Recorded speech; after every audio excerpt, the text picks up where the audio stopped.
Hello all, Bittersweet Survival is back with another video, and today's video is my hardest habit that I had to give up was sugar.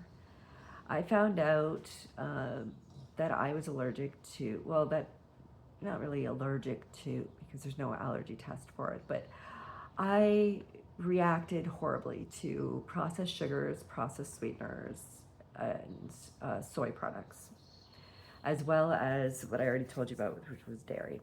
So giving up sugar was really, really difficult.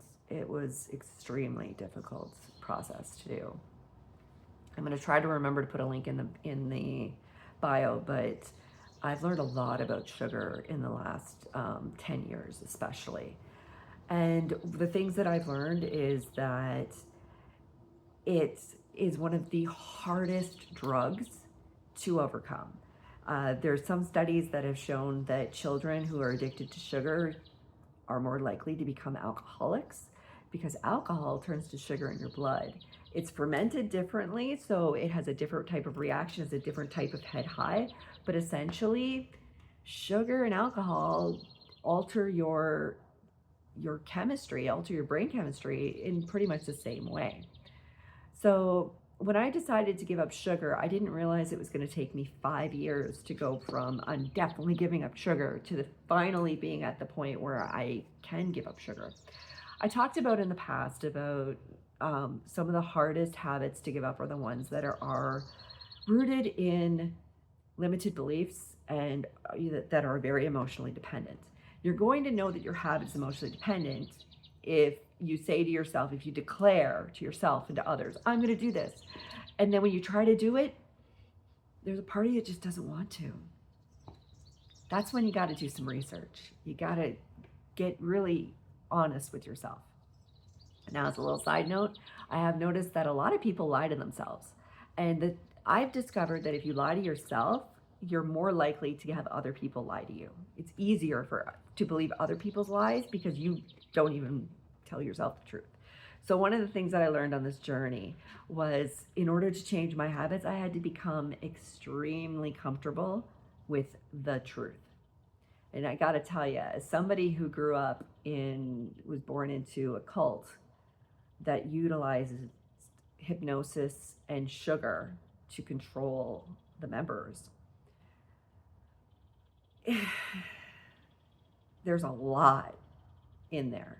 It really was. So being able to unpack that was hard, difficult. Now, one of the things that really helped me getting rid of sugar was learning about sugar, learning how it affects your brain, how it affects everything in you. So one of the things I noticed was that, as I mentioned in my giving up dairy, actually giving up dairy and giving up soy first was made giving up sugar that much easier. Because once I eliminated a whole bunch of processed foods and soy and dairy from my life, giving up dairy had me lose 15 pounds. Giving up soy had me lose another 15 pounds. And then I gave up sugar and I lost another 15 pounds. But the process of giving up sugar took a very, very long time. I had to figure out what sugar was giving me in order to be able to replace it with the things that I needed to replace it with. So now, instead of eating sugar, when I get emotionally stressed out, I play with my dog. I pet my cats. I sing and dance in my living room. I reach out to family and the family members that I'm still in contact with. And I just generally learned how to love myself and be completely honest with myself in order to give up the sugar. There was a research done. I can't remember exactly who it was done by. I'm going to try to remember to put a link in here so that you can find it, or you can Google it. Basically, what the research was, they had 43 lab rats that they got addicted to cocaine. And then after they had them addicted to cocaine, they took them off cocaine in order to find out what the withdrawal symptoms look like. Then they put them back on cocaine, and they decided to give them cocaine at this time and give them sugar water at this time. And all the rats were enjoying the sugar water and the cocaine, and that was great. And then they started taking the sugar water and they started putting it closer and closer to the time that they offered cocaine. And then at some point, then they finally got to the point where they offered both. They offered sugar water and cocaine. 40 out of 43 of the rats voluntarily chose the sugar water instead of cocaine. Now, they took the 3 rats that still used cocaine out of the experiment because they wanted to see what happened when they stopped offering them cocaine at all and just offered them sugar water. Well, as it turns out, these 40 rats weaned themselves off of cocaine and just did sugar water. Then when they started taking them off the sugar water, they started noticing the same withdrawal symptoms as when they had weaned these rats off of cocaine. Crazy.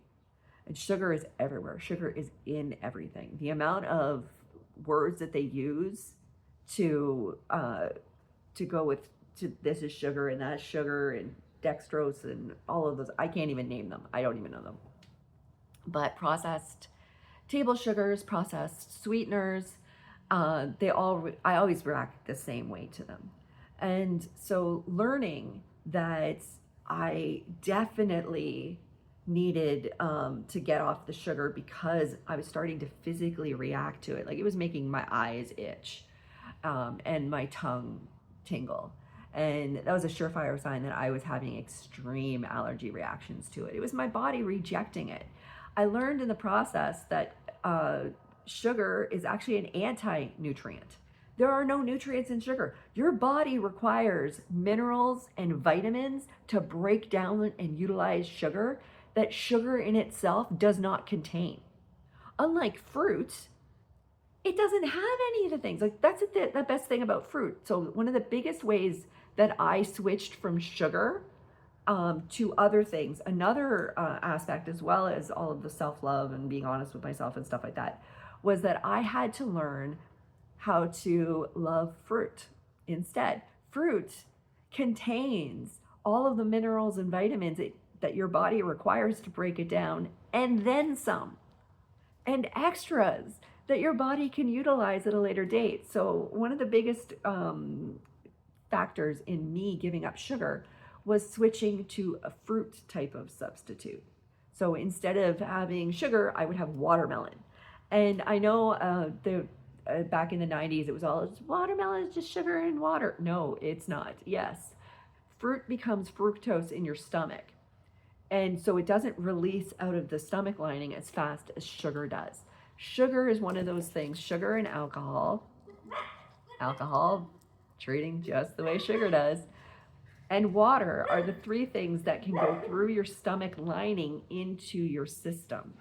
Everything else needs to go into your intestines, into your liver, and get converted and then feed your cells.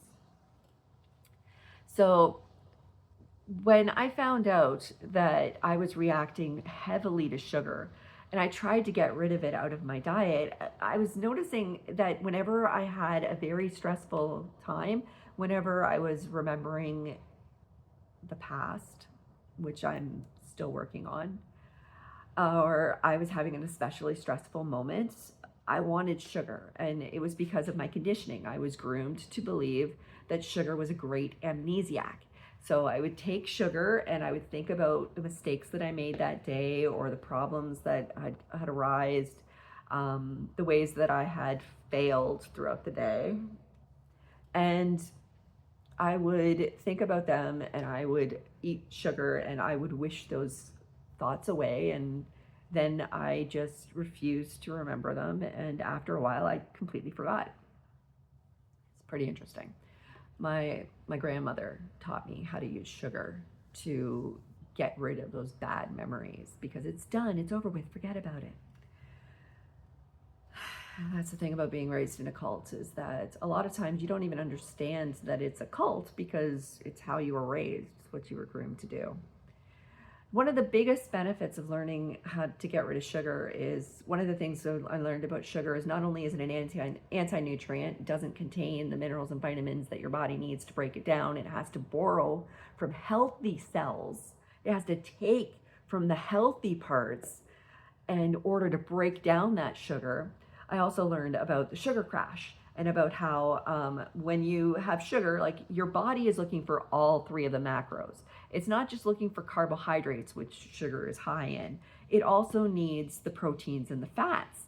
So you give yourself a bunch of sugar, like you eat a chocolate bar, and you have all of the sugar in your system, and you get this head high. Now, as humans, we enjoy the head high, don't we? We really, really like those head highs. I live in Canada, where where pot is allowed and it's legal. And for a while there, I was really, really enjoying those head highs. So when you get the head high, you're thinking, oh, I'm enjoying this. But actually, your body is going into emergency mode because your brain is like, wait a minute, we're completely distracted. Hold on a moment.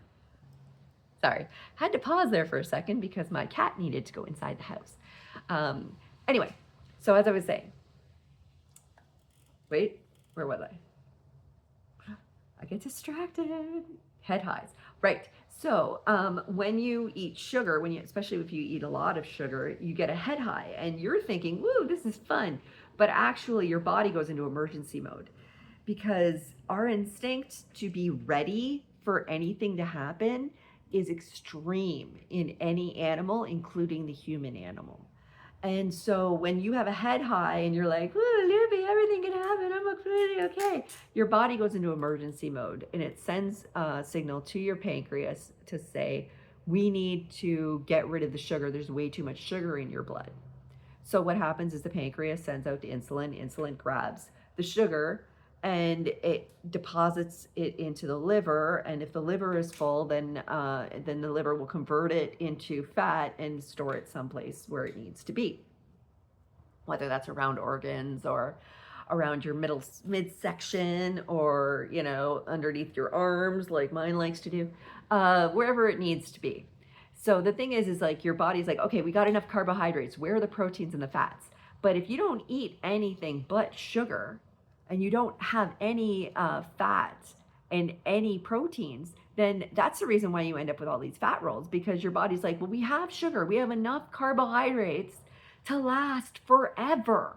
Like, give us some proteins and fats so that we can actually feed ourselves, because those LDL need, the low density lipoproteins need all three of them to go feed your cells.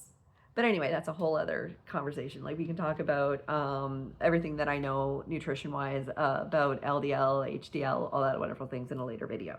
Today's just talking about carbohydrates, so especially refined sugars. So you have this head high, and you're like, woohoo, woohoo, but your pancreas is like, okay, we need to go in and we need to take the sugar out. The thing is that if your body knows, like the insulin is supposed to take just some of the sugar. It's supposed to leave some for the brain. But when it takes it all, then you do the brain crash, where your brain's like, oh my God, I have nothing, I need nothing. Now, if you keep having sugar every 2 hours, then what's going to happen is that your body's going to be like, well, we can get rid of all of the sugar in the blood because she's going to replace it in a couple of hours. She being me. So when I had a sugary breakfast, like a muffin for breakfast, and then I had for lunch, there was some type of sweet drink that I was doing, and then for dinner I was having burger, fries, a whole bunch of processed crap.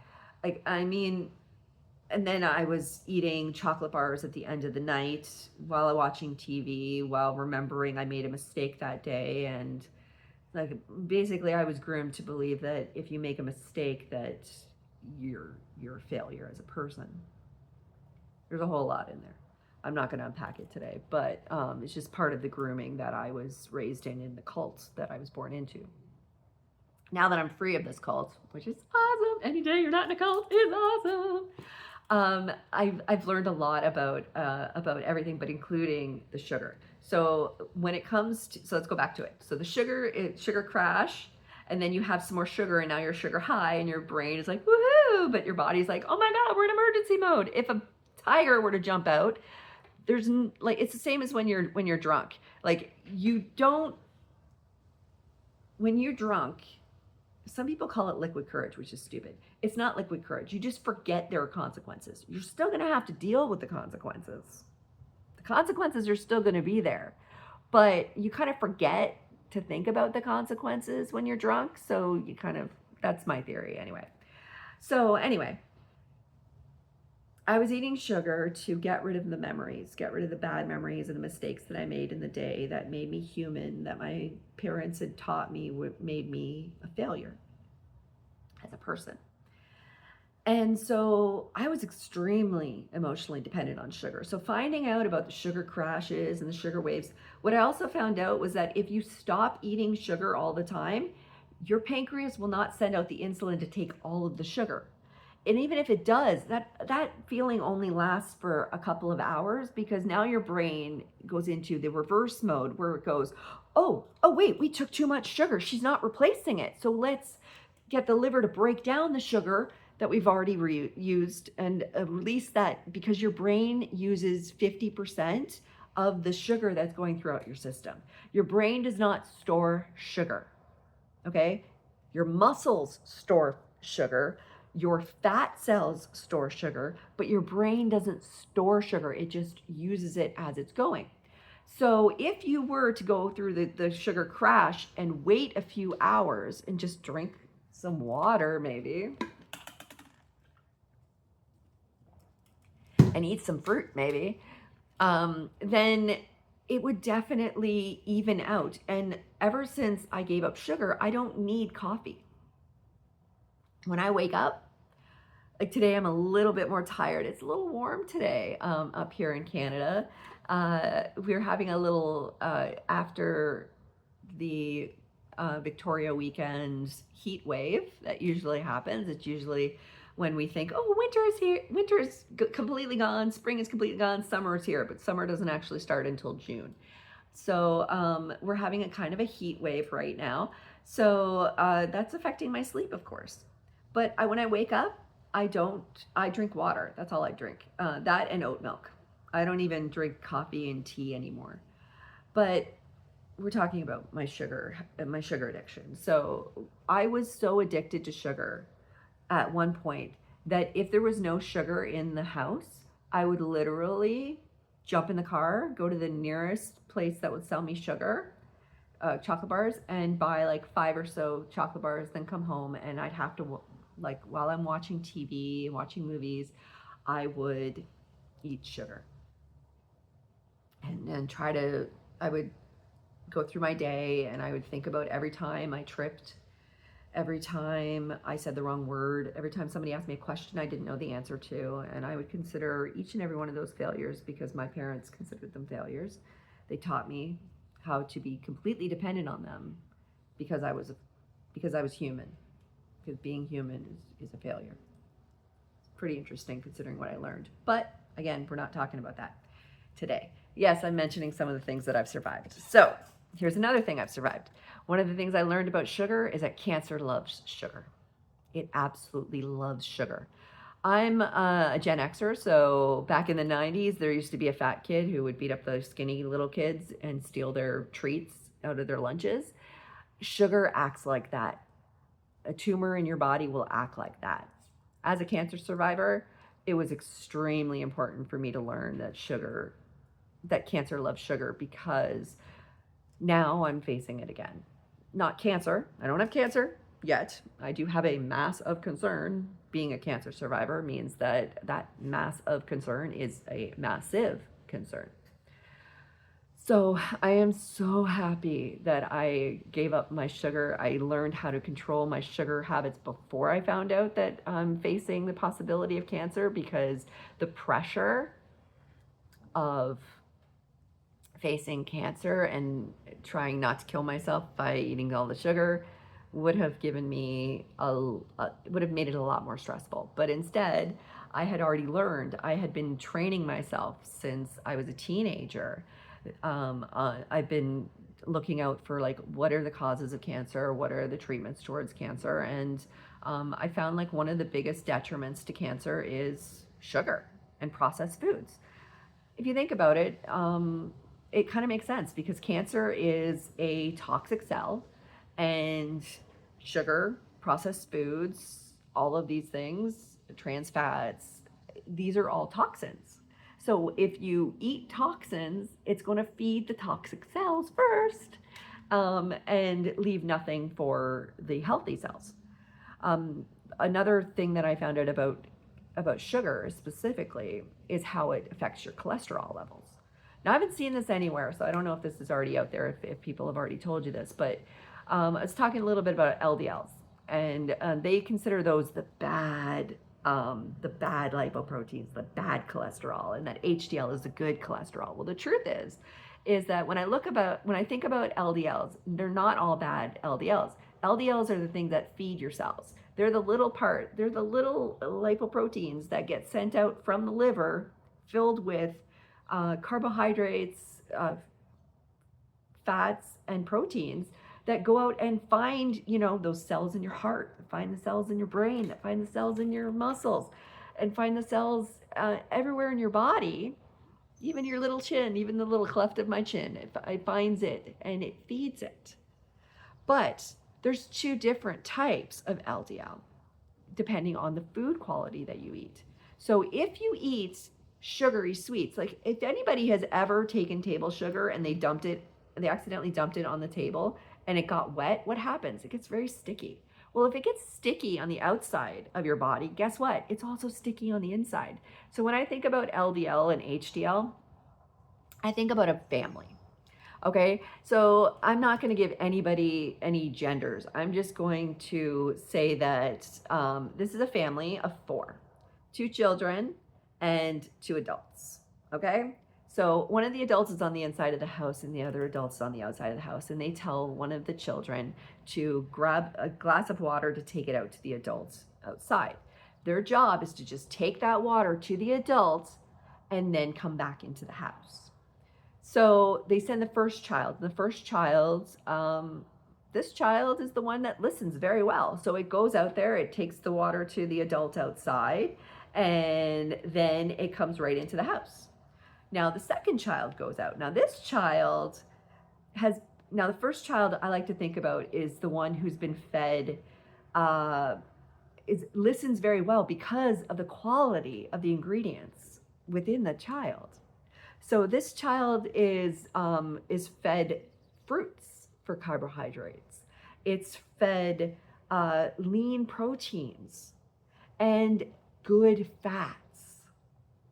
And that's the reason why this child can go out, give the water, and then come back. Now, the second child lives off of table sugars, trans fats, and the type of proteins that are mostly bad quality, very, very low quality proteins. Now, this child is told, go outside, deliver the water, then come back. This is the child that's going to go out, deliver the water, and then just stand there and be like, what you doing? How you doing? What's that? Yeah, okay. And now the parent on the inside is looking at their watch, looking at their phone, whatever they look at. And it's like, that child's been out there for a while and has to call that child in, which is what HL, high density lipoproteins, HDLs do.